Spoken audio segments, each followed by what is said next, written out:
You're doing it right now. That thing where your thumb moves on its own. Swipe, pause, swipe. You tell yourself you'll stop in a minute, but you won't. And the reason why has nothing to do with willpower.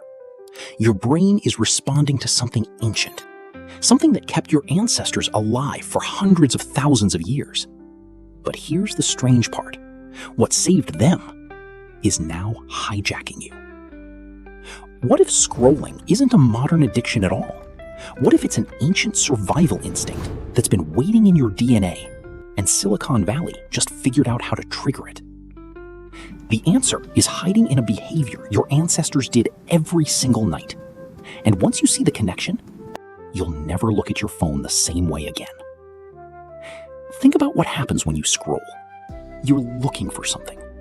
But what? You can't name it. You just know you haven't found it yet. One more swipe. One more post. One more video. For over 400,000 years, humans gathered around flames every single night. Not just for warmth, not just for cooking, for something deeper. And anthropologist Polly Wiesner discovered what that something was when she studied the Juhawantsi people in the Kalahari Desert in 2014. She recorded their conversations during the day and at night around fires. During daylight, they talked about practical things: food, tools, complaints. But when darkness came and the fire lit their faces, everything changed. They told stories. 81% of nighttime conversation was storytelling. Tales about ancestors, myths about animals, gossip about people in distant camps. Stories about who did what, who said what, who's connected to whom. Sound familiar? Your brain evolved to crave this exact pattern. Darkness, a glowing focal point, an endless stream of stories about other people. For 400,000 years, this was survival. But why? Why would evolution make you obsessed with stories about strangers? Because the humans who paid attention to social information survived. The ones who didn't died. Imagine you're living 100,000 years ago. Your group has 30 people, but there are 5 other groups within walking distance. That's 150 people whose alliances, conflicts, relationships, and reputations directly affect whether you eat tomorrow, whether you find a mate, whether someone helps you when you're injured. The only way to track all of this is through stories. Who's trustworthy in the neighboring camp? You heard it in a story. Which families are feuding? Story. Who just had a baby? Who's sick? Who's strong? Who's weak? Story, story, story. Your ancestors who ignored these stories didn't know who to trust. They made bad alliances. They missed threats. They died more often. They had fewer children. Your ancestors who were addicted to stories, they thrived. So evolution did something clever. It made social information feel irresistible. It made your brain light up with dopamine every time you learned something new about another person. It made you feel physically uncomfortable when you thought you were missing out on group knowledge. Neuroscientist Michael Platt at the University of Pennsylvania proved this in 2016. He showed that monkeys, our close evolutionary relatives, will actually give up food rewards just to look at pictures of high-status monkeys or to see what other monkeys are doing.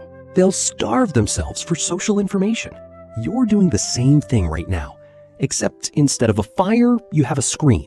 Instead of 30 people in your camp, you have 3 billion online. And instead of stories told once a night, you have an infinite feed that never stops. But here's where it gets darker. The fire eventually went out.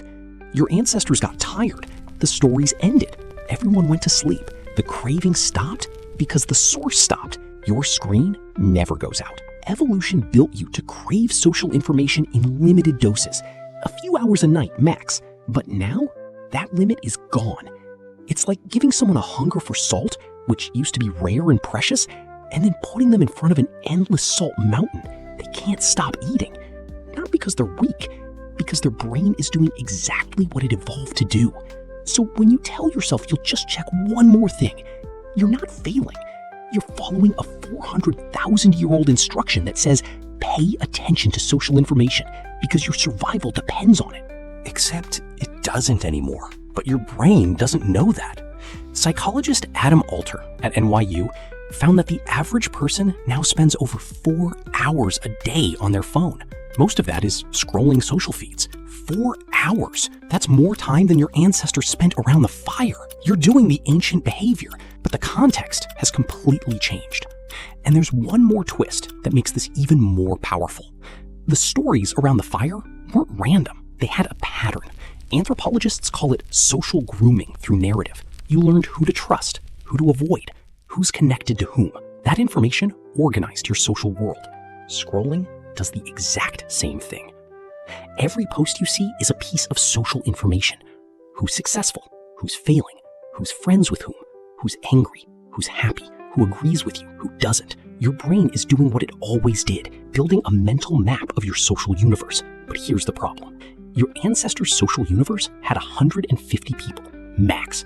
Anthropologist Robin Dunbar calculated that 150 is the maximum number of stable relationships a human brain can track. It's called Dunbar's number.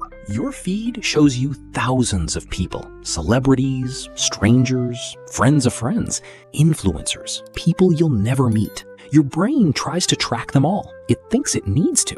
It thinks these are all members of your tribe, so it never feels satisfied. The map is never complete. There's always one more person to check on, one more story to absorb, one more update to process. The craving never stops because the tribe never ends. You're not addicted to your phone. You're addicted to the same thing your ancestors were addicted to, knowing what's happening in your social world. The difference is, their world had edges, yours doesn't. So what does this mean for you? It means your instincts are correct, just pointed at the wrong thing. When you feel the urge to scroll, your brain is trying to do something healthy. It's trying to connect, to understand your place in the group, to stay informed about the people who matter. That instinct kept your ancestors alive. But the infinite feed isn't your tribe. Those aren't your people, and your brain can't tell the difference. Every time you scroll, you're trying to satisfy an ancient need with a modern tool that's designed to keep you hungry forever. The fire eventually went out. The screen never does. And now you know why you can't stop swiping. Tonight, when you pick up your phone and feel that pull, you'll recognize it for what it really is. Not weakness, not lack of discipline. An ancient brain trying to gather around a fire that never stops burning. Your ancestors would understand the craving, but they'd be horrified by the flames.